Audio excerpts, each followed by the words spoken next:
The Where Our Minds Wander podcast may contain sensitive content and explicit language. Listener discretion is advised.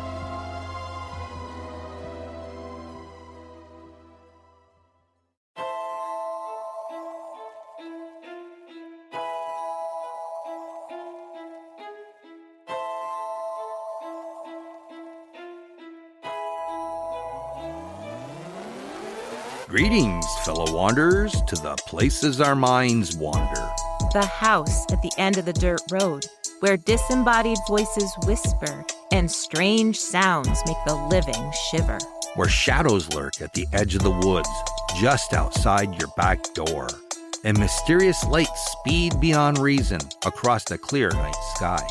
Odd events throughout time that lead you down the rabbit hole. I'm Wes. And I'm Beth. And this is Where Our Minds Wander. Hello and welcome to Where Our Minds Wander, all you fellow wanderers. Thank you for joining us. Hello, everybody. Well, feels pretty good to be back in the studio once again. Here we are. And I have to say, we had a pretty stellar week as far as downloads go. So we had an awesome week. Yeah, we appreciate that. And I'm assuming that all of you listeners are also telling your family and friends about us. And that's why our numbers were a little bit higher this week. So thank you. We appreciate it. Yeah, we appreciate each and every one of you. Now, I know we say that once in a while, but we really do. We do. I mean, without all of you, it's just Beth and I sitting across from each other and recording an episode that nobody listens to. Right. There's not much fun in that. No, there isn't. And if you do get a chance also, head on over to our Facebook page, Where Our Minds Wander Podcast, because we could use some more followers. We're trying to hit 100. I know.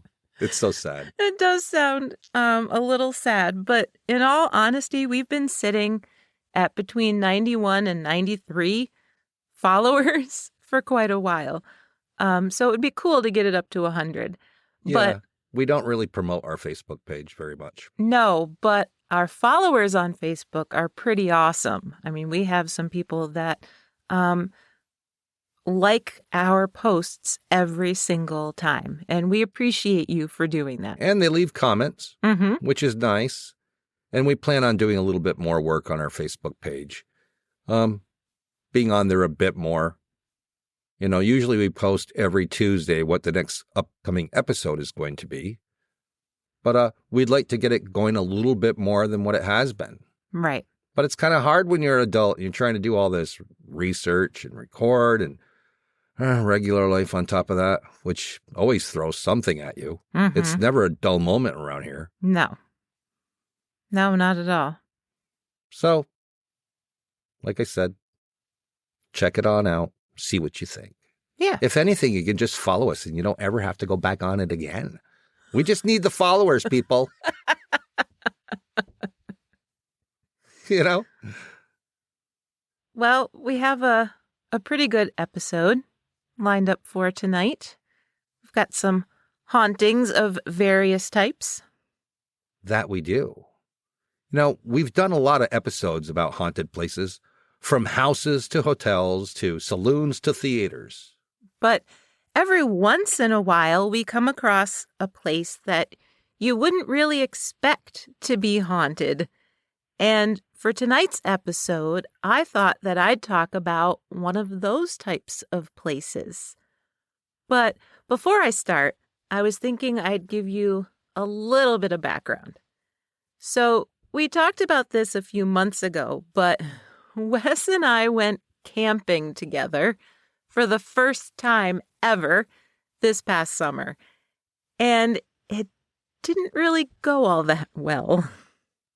Well, that's putting it lightly, because we had rain, freezing cold, nighttime temperatures, and a massive raccoon invader that got into our cooler and then stole our pies and somehow made off with a can of Crisco of all things. Yes, so it was quite the experience. And you know, I wouldn't have minded that so much if I could at least had it on a camcorder or a trail camera.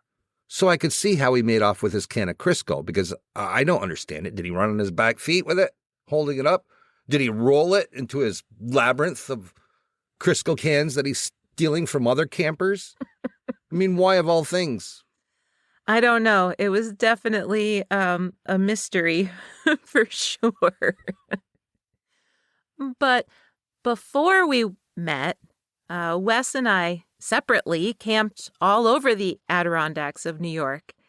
And about 30 years ago, I even trekked across the country as far south as the Oklahoma Panhandle, as far west as Utah, and then as far north as North Dakota on the return trip back to New York. And for the 29 days that I was gone, I camped almost every single night in canyons or on lake shores and even in national parks. We were always in a tent. We were never in a camper. And my biggest worry, at least in the Southwest, was rattlesnakes. And at one point, we had to vacate our campsite in Wyoming because a couple of bears had come wandering through, and the park rangers wanted us all out to be away from these bears that were kind of meandering through. But the entire time, it never, ever crossed my mind that a campsite that I might have been staying in was haunted. And believe it or not, it's actually more of a possibility than you'd actually think. And I'm not talking about campsites near battlefields like Gettysburg or something. I'm talking about your regular, run-of-the-mill, everyday campsites. Like Morena County Park and Campground, which is just 42 miles east of San Diego, California.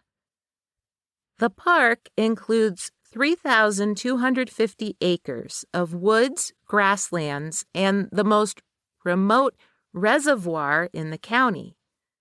The campground features 86 campsites, a youth group camp, and cabins for rent. You can fish or rent boats or bring your own boat, or you could hike the 8 miles of trails. According to sdghosts.com, the park got its beginning in 1896, when entrepreneurs John Spreckles and Elijah Babcock began building the Morena Dam in order to provide much-needed water to San Diego and to the Hotel Coronado. A whole host of problems, including both financial and engineering, caused them to abandon their plan. The dam, which created Lake Morena, was finally finished in 1912. Because of the area's beauty and the arrival of the San Diego and Arizona Railway in 1916, Lake Morena became incredibly popular, and people began building homes on its shores, especially since the area was suffering from a severe drought. But 1916 also brought Charles Hatfield. Charles Mallory Hatfield was a self-proclaimed rainmaker. He was born in 1875, and in 1902, Hatfield had invented a, quote, moisture accelerator. Basically, it was large galvanized evaporating tanks that held a concoction of 23 different chemicals. He'd build a tower, fill the tank or tanks at the top, and the rain would arrive shortly after. In 1904, Hatfield used his tanks in La Crescenta. He was promised $50 by local ranchers if he could make it rain, and it apparently worked. There also happened to be a small storm system making its way towards the area at the time, but Hatfield supporters dismissed the coincidence. Word got around, and Los Angeles paid Hatfield $1,000 to produce 18 inches of rain, which he apparently was able to do. Next, in 1906, he was off to the Yukon Territory, where he was promised a whopping $10,000 to produce rain over the Goldfields. This time, his moisture accelerator failed, and Hatfield skipped out with just $1,000 for his unsuccessful efforts. In 1915, the San Diego City Council asked Hatfield to use his magic in order to fill the Morena Reservoir. Hatfield agreed and offered the following deal. He'd produce rain for free up to 40 inches, then charge $1,000 an inch up to the 50-inch mark, and then beyond that would be free again. Although an official agreement was never written down, the city council agreed to pay Hatfield up to $10,000. He built his tower next to the dam and got to work. On January 5, 1916, the skies opened, and rain, torrential rain, came pouring down from the heavens. The rain was so heavy and lasted so long, for days actually, that nearby riverbeds flooded, bridges washed away, homes flooded, farms flooded, and not one but 3 nearby dams overflowed. By January 20th, yes, it had rained all that time with the exception of just 2 days, the rain finally stopped, but it was too late. One of the dams, the lower Otay, broke. 13 million gallons of water were let loose, causing the main streets of San Diego to be 5 feet underwater. The flood damage was catastrophic.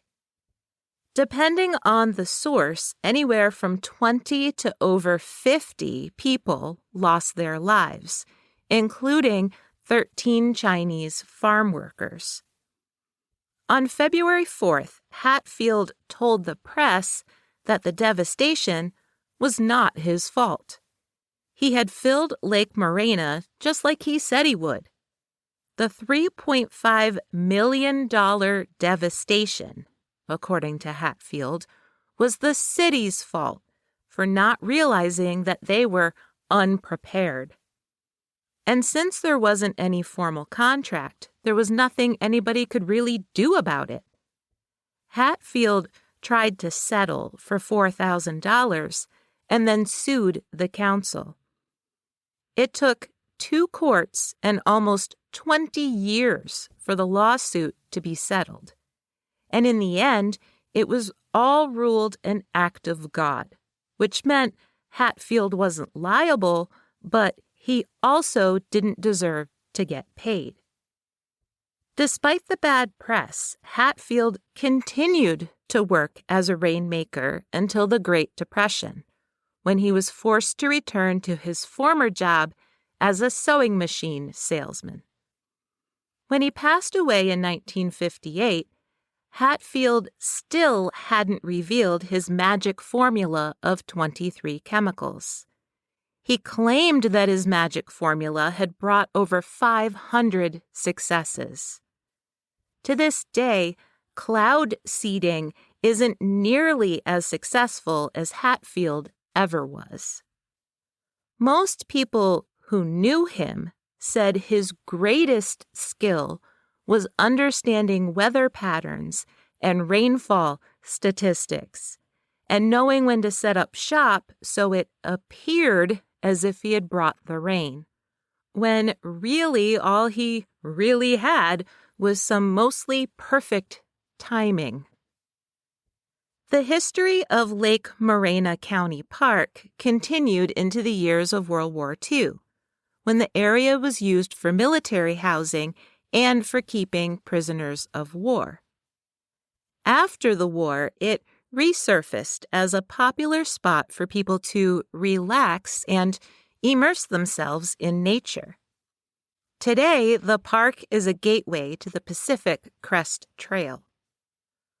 But what a lot of visitors and overnight campers might not realize is that ever since the 1980s, Lake Morena County Park and Campground has had some serious ghost action. There are 2 resident ghosts, apparently, as well as all kinds of weird phenomena that seems to happen all the time. Like the sound of heavy footsteps walking around inside and outside the various cabins at night. Or, this is even creepier to me, walking around the tents at night. As in, circling around a tent, even though there's nobody visibly there. And what seems to freak people out the most about these footsteps, according to SanDiegoGhosts.com, is that they never seem to fade away as if the phantom or the spirit is walking away. Instead, they just stop abruptly, as if the phantom person has just stopped dead in their tracks and is just standing there. And then, in the morning, it's even worse, because in the case of the inside the cabin walking, visitors and employees often report that they find their cabin door is open. And when it comes to the footsteps circling around the tents, there has never been any evidence around the tents, like muddy footprints, that anyone was ever there at all. But whoever this heavy walker or walkers is, it doesn't sound like either of the apparitions people have reportedly seen over and over: the lady in white and the levitating man. According to campsitephotos.com, the best place to see the lady in white is in the woods near the campsites. And there are plenty of stories, like the time a camper wandered over to the edge of the woods in the middle of the night one July to relieve himself. As he stood there, he was pretty startled to see a ghostly figure of a woman standing close by, staring at him. The lady in white's dress is said to be long. It goes all the way to her feet, and she is described as both young and quite pretty. And when she's not standing in the woods, staring at people, she's been seen walking along the water's edge. Campers and employees have said that she often stands motionless for a long time, staring out at the water before she just fades away. She's pretty lucky that he didn't get startled and pee all over her nice, long, white dress. I know, or like Decker or something. I don't know. It'd be creepy to be peeing and look up and see somebody standing right there. It'd be quite strange. It would. I'd continue to pee. Right. Not like I'm going to stop midstream. Right. When the lady in white is seen on the shoreline, she often appears as a single faint light at first, before expanding into a human form. At other times, the lady in white doesn't fully materialize. In those cases, she stays a sort of amorphous, faint white light that still somehow seems to walk along the shore. And as for who she is, nobody really knows, although many people speculate that she probably lost her life during the Great Flood of 1916. And then there's the levitating man. a ghost story that's been pretty well known in the area since reporter Helen Schaefer wrote about it in the San Diego Union paper in October of 1983. According to her article, a man named Walter Stucker had been volunteering at the park. He lived on site in his motorhome, which was parked about 50 feet from the water. One night, he just happened to wake up, and when he glanced out the window right next to his bed, he was totally alarmed to see a man staring right back at him. This man was wearing a cap and a dark coat. The two men just stared at each other, and then the man in the coat just turned around and walked towards the water. But as Stucker watched him go, something told him that what he was looking at didn't seem quite right, and it took him a second to realize what it was. As the man walked away, he wasn't touching the ground. He was actually moving 6 or 7 inches in the air, but he wasn't floating. Stucker said it looked like he was deliberately taking steps as he walked away. He just wasn't touching the ground. That's eerie. I know. It's almost as though he was walking on higher ground. Right. Or lifting his legs really high because of the water that might have been flooded through there. Oh. That's a possibility also. Yeah.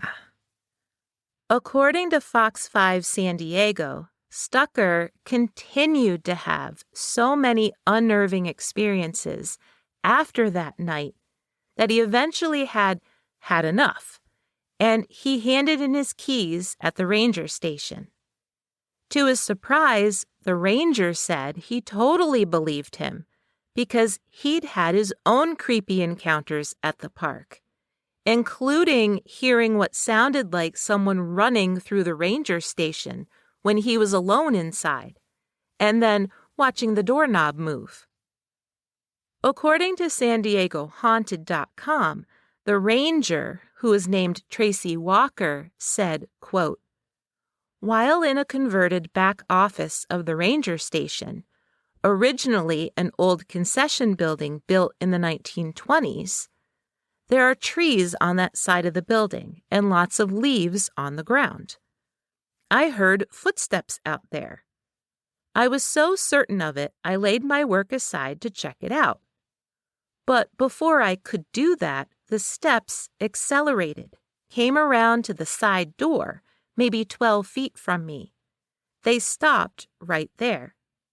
There's a wooden lintel that extends under the door, inside and outside. It creaked and moved up and down, and the doorknob turned once." At this point, I was really concerned. Was I having hallucinations? So I phoned down to the ranger's residence and asked my wife, Jackie, to join me. I stood by the front door watching her come. We went in, locked the door behind us, went to the back office, sat down, and waited. And it happened again. We both heard the steps and saw the lintel give. Then, 3 weeks later, this ranger put his logbook down while he was in the ranger station, and when he came back for it later, he couldn't find it. He looked all over for it, basically tearing the place apart. Later that night, when he walked into the bathroom, he couldn't believe his eyes. There was the logbook sitting in the bottom of the bathtub.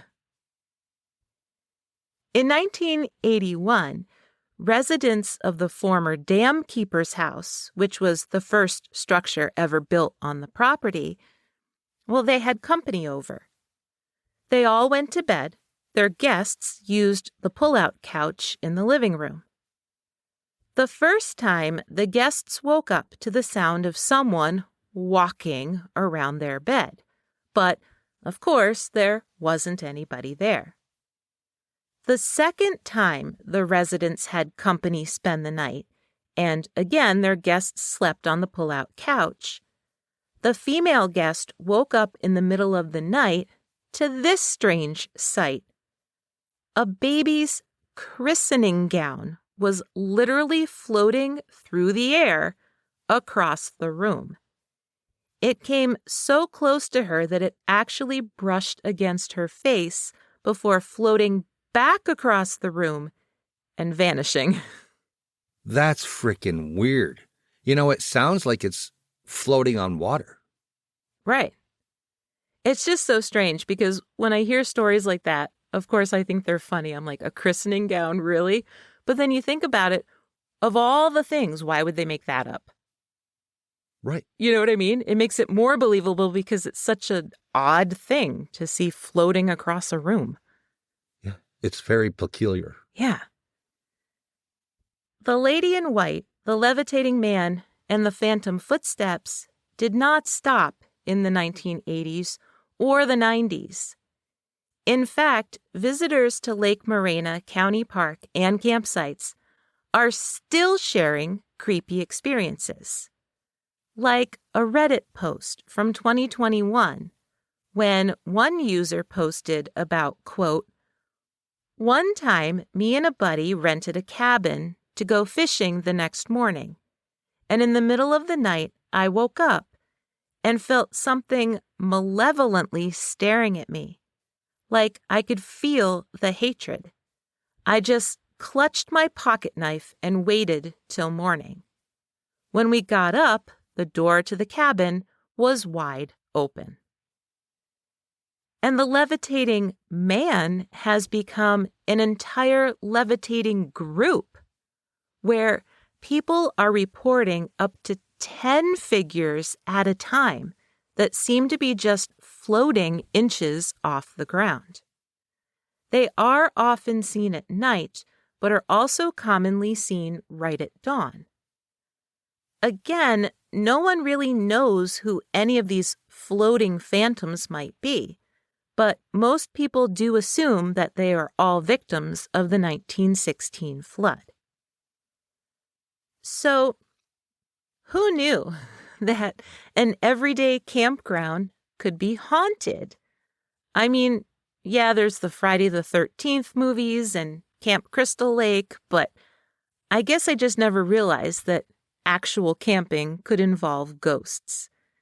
So, just so you know, the next time I'm unzipping the tent to make a 2 a.m. trek to the bathroom, I'll be sure to be looking out for apparitions. Although, knowing me, I'll probably just hold it until the sun comes up. Well, if I know you, you'll wake me up to go with you. I don't think I would do that. I think if I had to go badly enough, I'd be like, you know what? You're a grown woman. Get over it. You can go by yourself. Really? Yeah. Wow. Because you probably could have done that with the raccoon instead of waking me up to let me know there's a raccoon out there. And then I went out there by myself to face the raccoon. But in my defense, I had already gotten up to go pee by myself 4 times by the time that happened. It was cold that night, too. It was so cold. I didn't want to get out. It was horrible. Of the tent. Yeah. Yeah, it was bad. Well, there you have it. Next time you go camping, keep an eye out for those ghosts. And we'll be right back after this short break.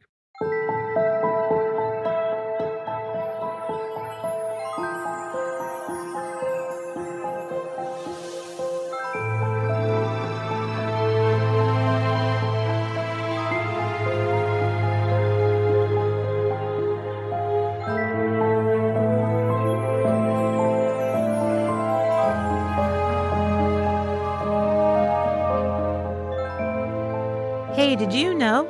From September to December of 2025, volunteers working at Ogmore Beach in southern Wales made a startling discovery.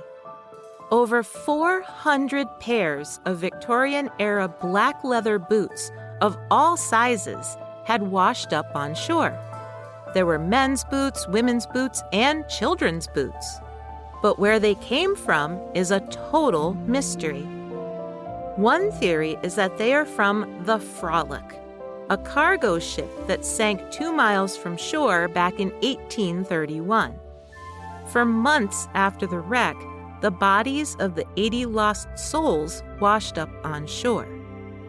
So why are the boots just arriving now, and why so many? Perhaps the shoes were part of the Frolic's cargo, headed from Italy to Bristol, where they would have been sold had the ship not gone down. And if the ship has disintegrated enough after all this time, perhaps the shoes escaped and made their way to Ogmore. But that's just a theory. Who'd have thunk it?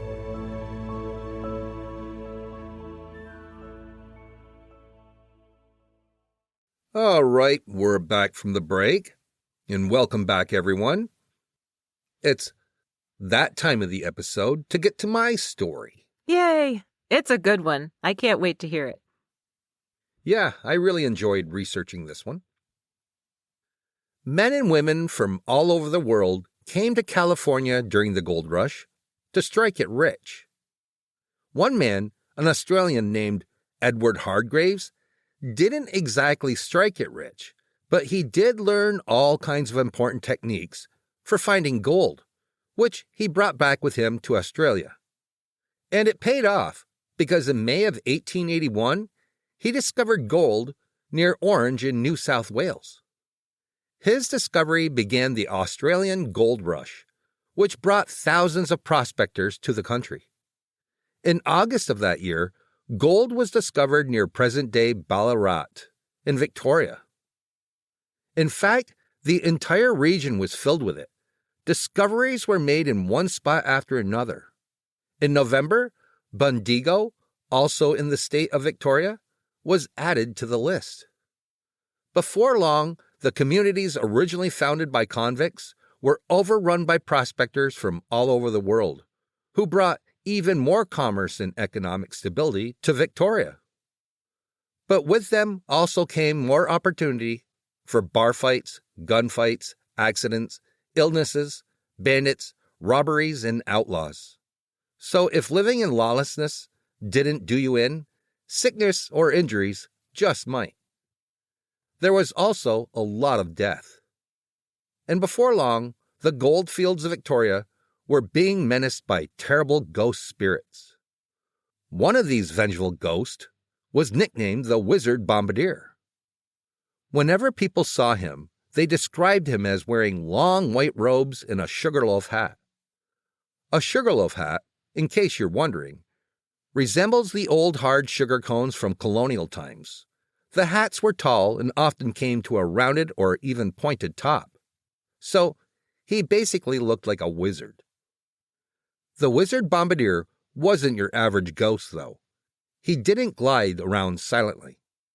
When the wizard appeared, he actually screamed loudly at the terrified witnesses and then bombarded them with rocks like well-aimed missiles.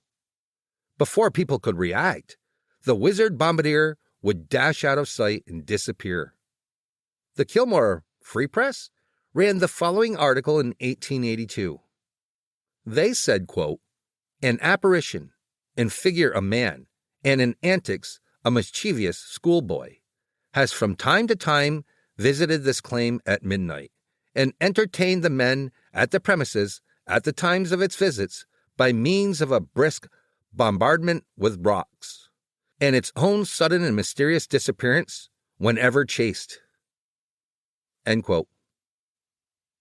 That's quite a way of putting it. I know. I don't know if I'd be entertained by something appearing and throwing rocks at me, but, you know. Maybe they're using the word entertained lightly. Yeah, I would imagine so. At first, people probably did think that the wizard was a terribly angry spirit. But before long, according to author David Waldron, people figured out that the wizard wasn't a real ghost at all. He was simply a living man who entertained himself by scaring people. And the thing is, the wizard wasn't alone. In fact, throughout the mid-1800s, all the way up to the First World War, there were scores of people, both men and women, who thought it was a real hoot to dress up in elaborate costumes, pretending to be ghosts. Then they'd skulk around, hoping to scare the bejesus out of people. These fake ghosts became known as the Australian Goldfield Ghost Hoaxers. And the Ghost Hoaxers were certainly creative. They had to be, if they wanted to get a reaction out of people. Initially inspired by Gothic literature, like Dracula and Penny Dreadfuls, the hoaxers would try to outdo each other to be as scary as possible. According to Atlas Obscura, one ghost hoaxer dressed up in an elaborate night costume with the words, "Prepare to meet thy doom," painted across the front. He would shout at unsuspecting passerbys that he would decapitate them. Oh, jeez. Kind of reminds me of a Monty Python episode. It does. Others went the extra mile by strapping actual coffins to their backs to appear as though they had recently risen from the graveyard. Others, like one female ghost hoaxer, liked to hang around a specific hotel and strum a guitar, adding spooky music to her haunting performance. When she was caught, another woman took her place just a few years later, using the exact same shtick. And when phosphorescent paint was invented, well, that really upped their game. Ghost hoaxers could add all kinds of spookiness to their outfits by making themselves glow in the dark. Unfortunately, though, they often poisoned themselves with it, since the paint caused cancer. According to abc.net.au, people strolling around Lake Waruna in Bundigo at night even had several encounters with Spring-Heeled Jack. We did an episode on him a while back ago, but in case you missed it, Spring-Heeled Jack had been terrorizing England from London to Liverpool. According to author Waldron, in Bundigo, Spring-Heeled Jack was, quote, jumping up and somersaulting over people and breathing fire, doing circus performing things.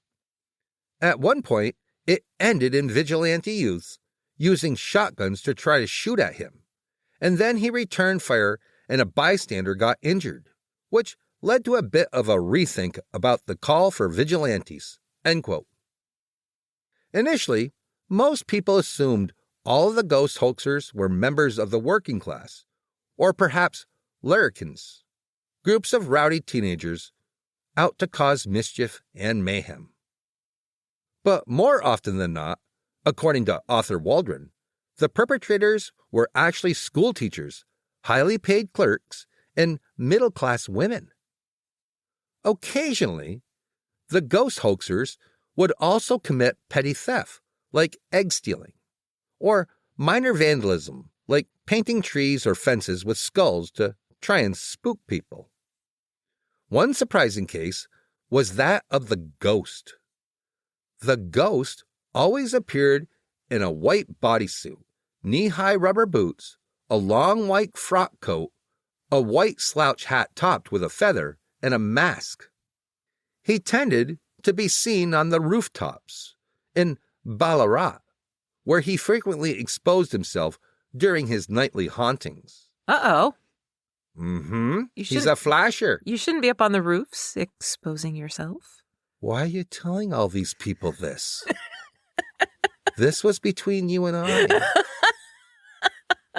This wasn't supposed to go out on the air.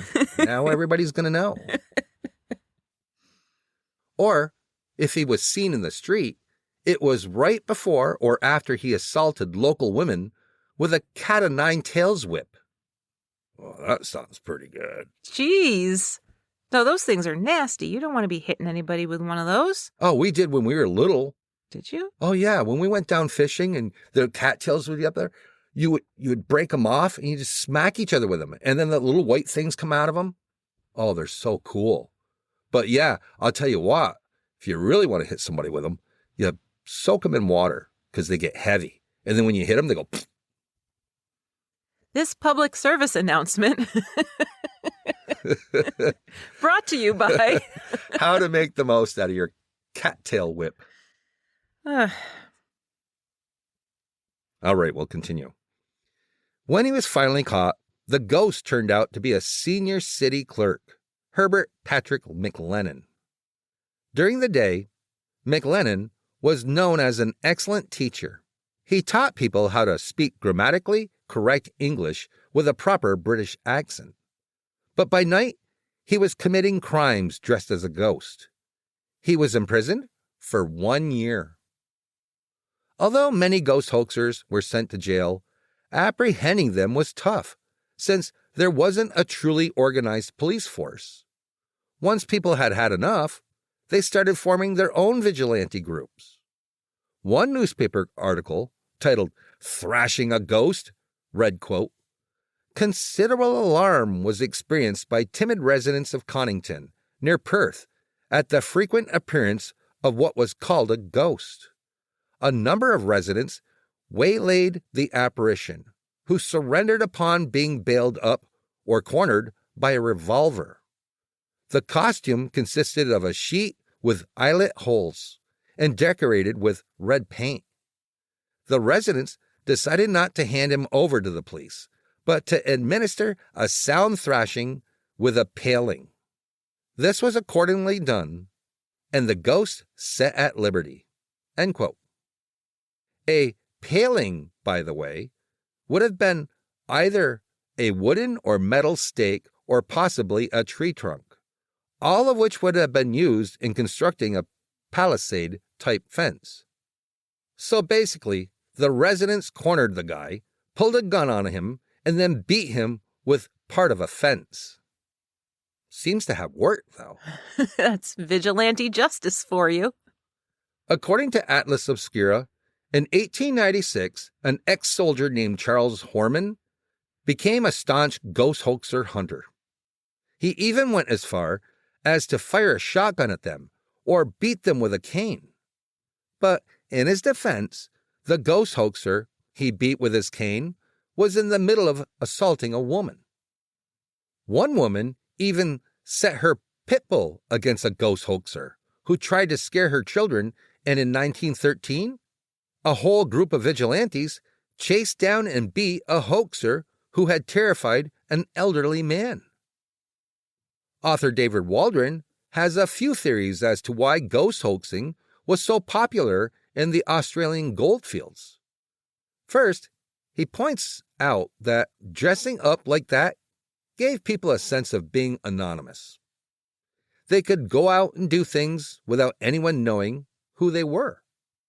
And in a repressive Victorian society, it was probably a great relief for many of them to act out like that.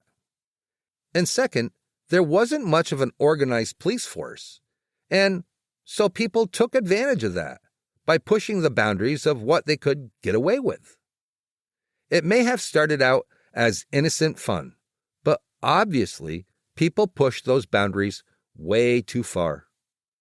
And finally, he points out that since prospectors had come from all over the world, people were sharing all kinds of different beliefs in the supernatural, which just added to the rumors that the goldfields could be haunted by countless restless spirits.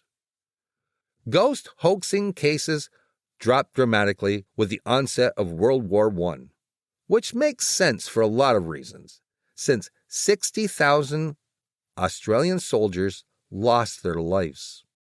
Yeah, it's not so funny anymore to go around pretending to be a ghost when 60,000 people just actually died. You know, I could see where they would decide maybe it was in bad taste. It definitely put a damper on things. Yes. But ghost hoaxing on different levels obviously continues today. There was a pretty famous example from a school in Cork, Ireland, back in 2017. You've probably even seen the video. We definitely watched it, and it went viral. The security camera in the school's hallway shows lockers opening, papers flying out, a chair moving, and a wet floor sign being violently flung over. I remember that. You showed it to me. I know. The video had over 12 million views and was even featured on the Today Show and in the New York Post, with the news media pretty much saying that it was the most compelling video that they'd ever seen. Leave it to the news. Of course, that's the most compelling thing they've ever seen. But it also happened to coincide with an upcoming Halloween event at the school, which wasn't always mentioned in the media coverage. Eventually, it was proven to be a hoax, and that it could easily be recreated with a simple tripod, video camera, and some editing know-how. Websites like Snopes even offer frame-by-frame proof that the video was edited a great deal, and that the position of the security cameras didn't match up with the viewpoint of the video. But with that said, it certainly had a lot of people fooled for quite a while before that. Before they figured it out. Yeah. And now with AI, it's getting harder and harder to tell what's real and what's not fake. Yeah. I know some of the things you've been showing me lately, it's like, holy cow, it's almost impossible to tell. Well, I dabble in the AI video, and I've been watching things progress, I would say, in the last year. And it's rapidly got to the point now that I'm looking at videos like on TikTok, Facebook, and I'm having to really look at this to see, they're incredibly done. Mm-hmm. It's getting to that point. Before I could always look at them and say, yeah, there's the problem right there. But right. Now, Jesus. Like the school one in Cork. Like if you watch it and you watch the frame by frame, you can see like one of the lockers where the door flies open and the papers come out. Right. You can see for a split second that the door of the locker actually disappears. Yeah. Like you can tell that it's been edited. But yeah, how would you tell now if something is AI or not? It would, maybe because it's too good? Well, that's the thing.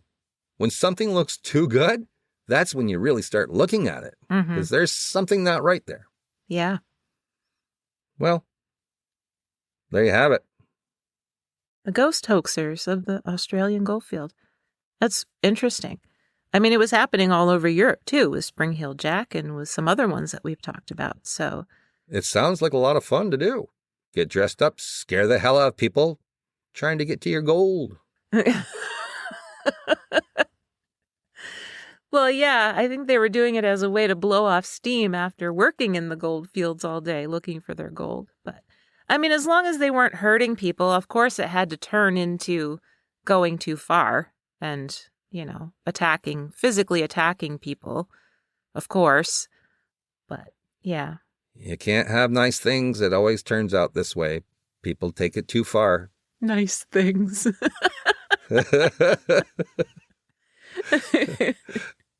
All right. Well, if you would like to know more about Lake Morena or about the Australian Goldfield Ghost Hoaxers, that's a tongue twister. Wow. Australian Goldfield Ghost Hoaxers. No, I can't say it. Well, you just did a bunch of times. If you would like to know more... Or was it AI? If you'd like to know more about either of those topics, you can always check our sources in our show notes. And with that said, join us next week for an all-new episode of Where Our Minds Wander. See you soon.